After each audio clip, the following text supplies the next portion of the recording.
I'm a Conservative councillor, both on Raleigh Town Council and Rochford District Councillor for Trinity Ward in Raleigh. I joined BP back in '67. My cousin got me an application form, filled it in, got invited to join the shipping department, of which I knew very little.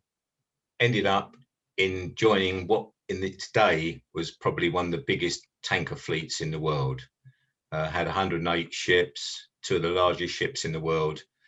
I used to send people to ships for a number of years. Most of the refineries or ports in Europe I've been to at one time and another. I spent 4.5 years working in the Iranian building in London. Unfortunately, the initial idea didn't materialise, and I spent an awful lot of time running ships up and down the war zone for the Iranians during the Iran-Iraq war.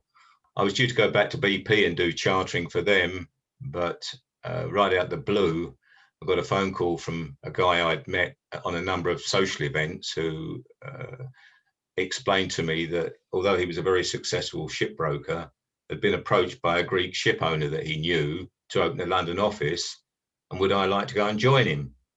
Had a chat with my wife, and we thought, yeah, let's take a chance, because BP were cutting down on their tankers for a variety of reasons.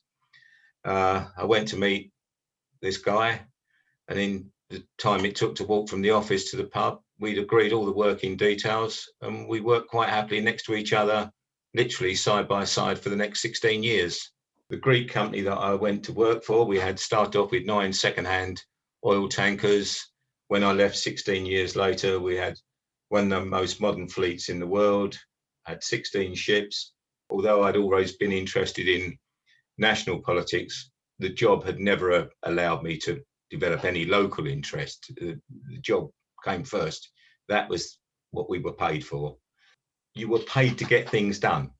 You made the decision, that's what you were paid for. On the council, I'd like to think that I've got things done. The first time I came to Rayleigh was 1957, and I stood at the end of Broadlands Avenue, which is just at the top of the road where I now live.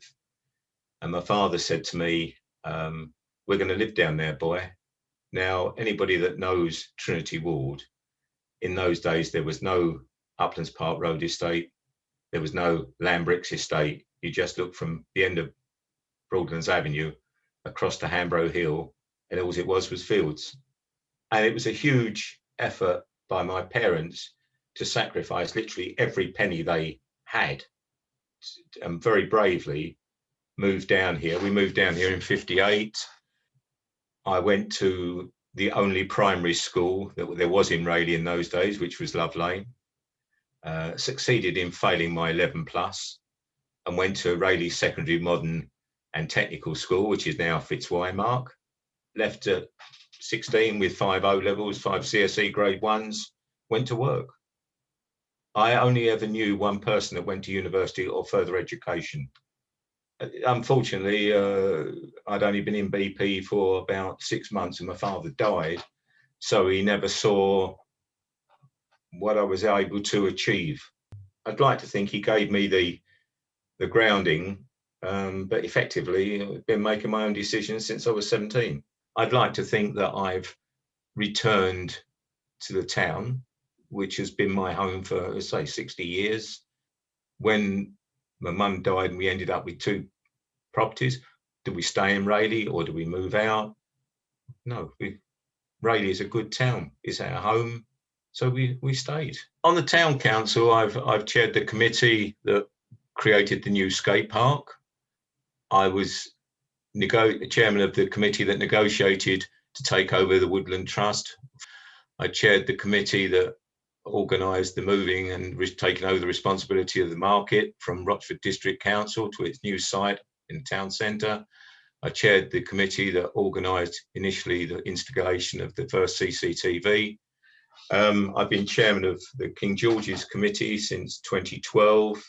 We hoped last year to expand the play area, but COVID has interrupted, but the money's there to do it this year. So as soon as we got the opportunity, we intend to enlarge the play area and the kiddies area.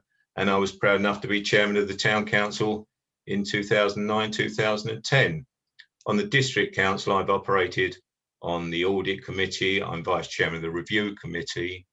I was portfolio holder for the environment for 2 years. And at the moment, I'm chairman of the planning policy committee, which I take very seriously because we're looking to the future of the district. It's not just about building houses, although obviously we have government targets that we have to meet, but it's about creating jobs. It's about the infrastructure. It's about the leisure facilities. And you can't just do it all on a wing and a prayer. You have to have evidence. You have to have the supporting paperwork. You have the support of the residents to do this. And we appreciate that there are going to be times when the residents don't agree with what the council's having to do. But at the root of this, we come back to the same thing. I've lived in this area for 60 odd years of my life. It's been a great place to live, and I'd like very much to give the next generations a similar sort of experience to what I've had. By and large, I can't see in Trinity Ward where there will be huge developments, because predominantly it is already residential. We do have a number of rat runs through the district, through this ward. People want tighter restrictions put on these areas. You come off the Hockley Road, Victoria Road, Helena Road, Ball Lane out. You've got people turning off to get down to the station. Another rat run through Station Crescent.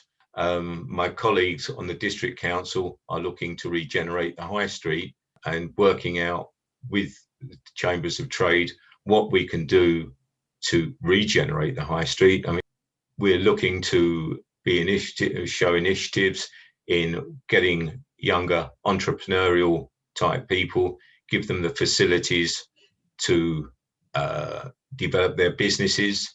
Rochford District Council with no debt, no borrowing. Now, what other councils around the country, we all see at the moment, they're up to their eyes in debt. We're not. We've got plans for the future. We've got plans of how we want to develop the district. We cannot just keep paying out money for assets that we can't justify making those losses every year.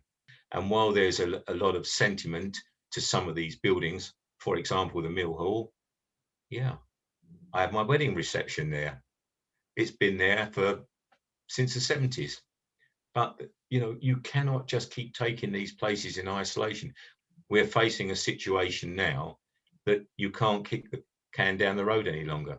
You have to start making decisions. We believe that the new site will be great. There's been stories going around, there's no parking.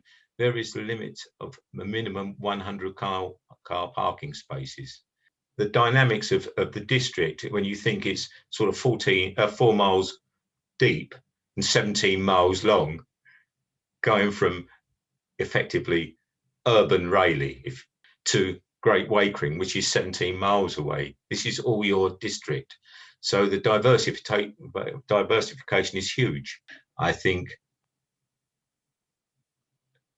contributing to your town and being pleased to live there and think you've contributed in some way.